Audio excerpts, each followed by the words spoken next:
Marcia met Howard Collins. At church, Marcia was 35 years old. Howard was 41. Howard lived with his mother in a small house on the south side of the town. Marcia lived with her sister and father in an apartment 3 streets away. Marcia did not work. Her father, George Grant, was ill and never left the apartment.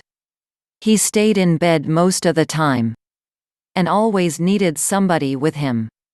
So Marcia stayed at home with her father and only went out when her sister, Karen, was in the house. The two sisters were very different. Marcia was short, with a small round face and short black hair. Karen was 10 years younger. She was tall, had long brown hair and good legs, and a suntan all through the summer. People often said to Marcia, "Your sister is very beautiful."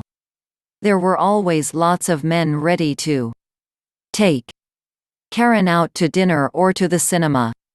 But Marcia stayed at home. Karen worked in a shop in the town.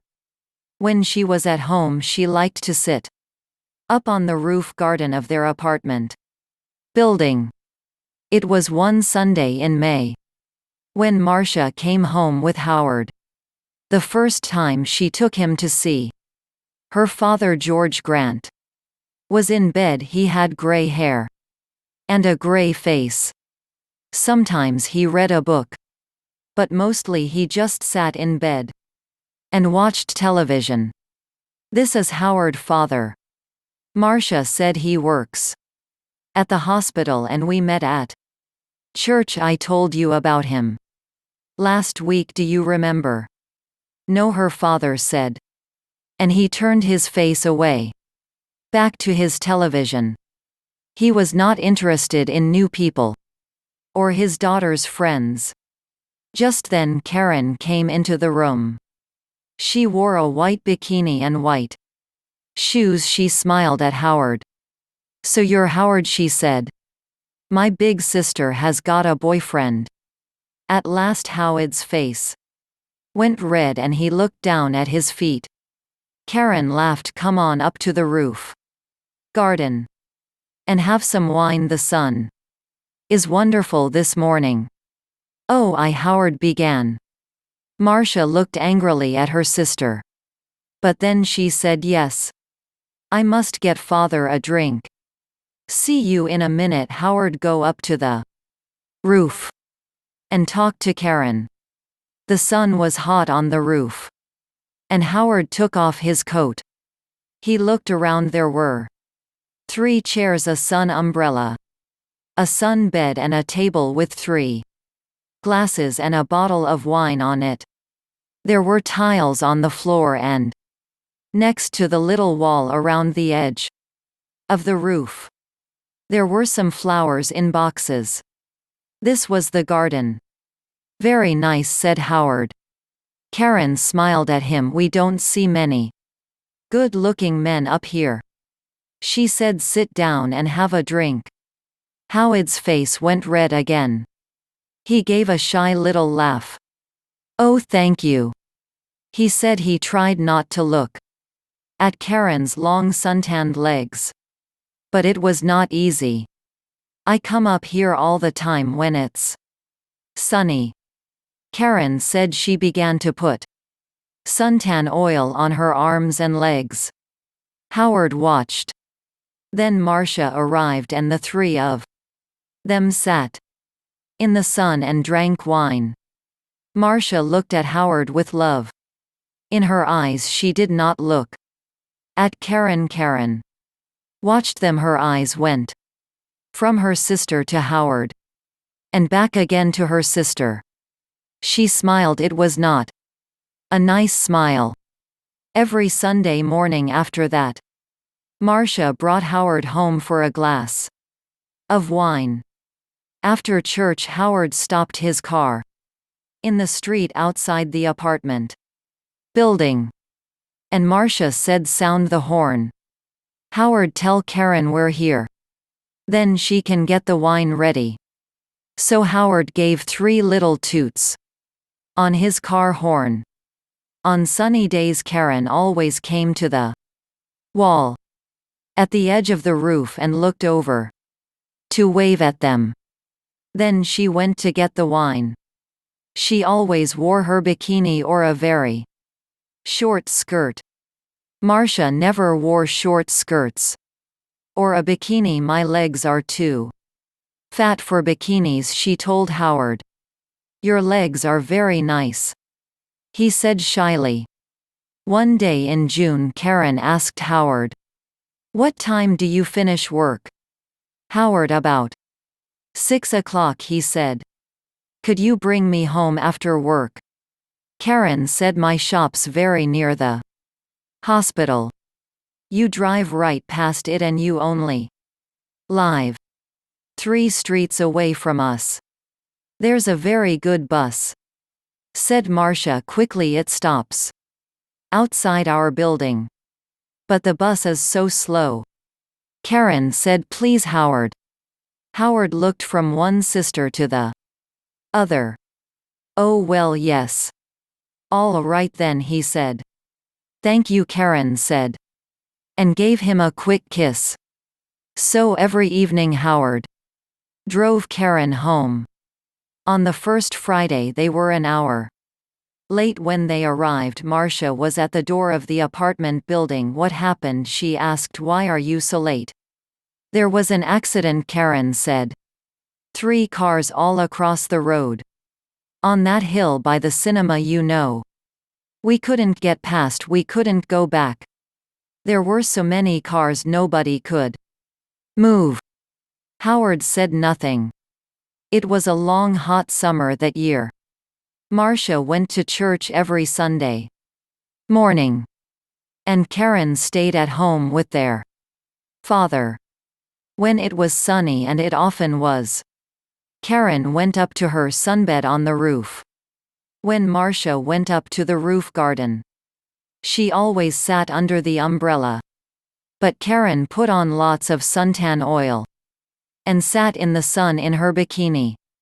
"The hot sun's not good for your body," Marcia said. Karen laughed. "Howard likes my body." "No, he doesn't," Marcia said angrily. "Oh, he does." Karen said. "He's very shy with women. But he always looks at my body very carefully. He does it all the time. Perhaps he wants me to take off." "Stop it, Karen," Marcia said. "Don't say those things." Karen laughed. "What's the matter? Big sister, are you afraid I'm going to take him from you?" Marcia did not answer. The next Sunday Howard phoned Marcia. "Early in the morning, I don't feel very well," he said. "I'm not going to church today."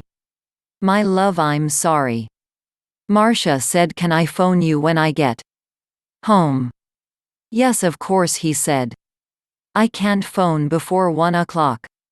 Marcia said. "I'm going to be late back because there's a meeting after church.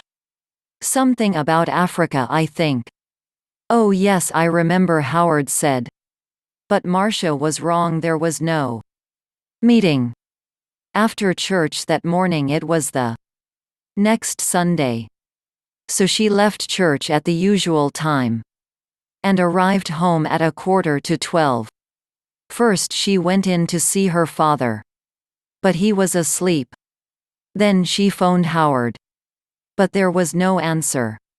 Perhaps he's sleeping, she thought, and his mother doesn't want to answer the phone. She went to her room and put on a long summer skirt. Then she went up to the roof garden. She put her hand on the door to the roof and stopped. The door was half open and she could hear voices. There was someone with Karen, a man. "Howard, Howard." Marcia listened. "I feel bad about this." Howard said. "We must tell Marcia soon." Karen, "No."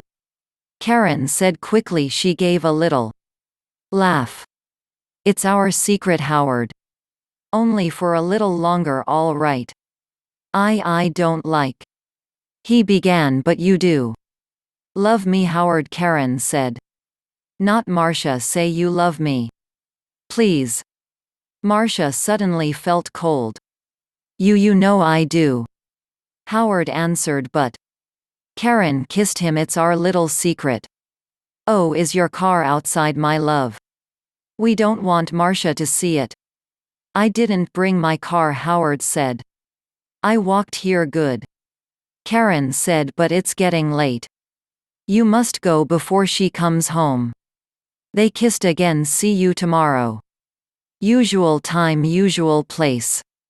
Said Karen, now go. Marcia moved quickly and quietly away from the roof door and ran to her bedroom. She did not want Howard or Karen to see her. She heard their voices, then the front door of the apartment opened and closed. Howard was gone. Marcia sat on her bed for an hour. Why? She thought, why does she do it? I stay at home with an old man all the time. I can't go out to work.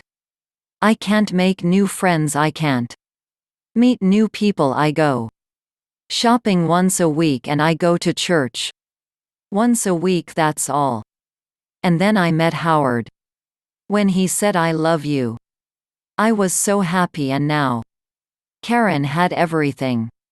Good looks, a job, friends. She was young, she was beautiful. She could have any man. So why Howard, why? Why? It's not because she wants him, Marcia thought.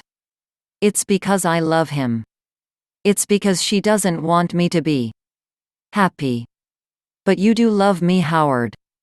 Not Marcia, you know I do. Was it true? Did Howard love Karen and not her?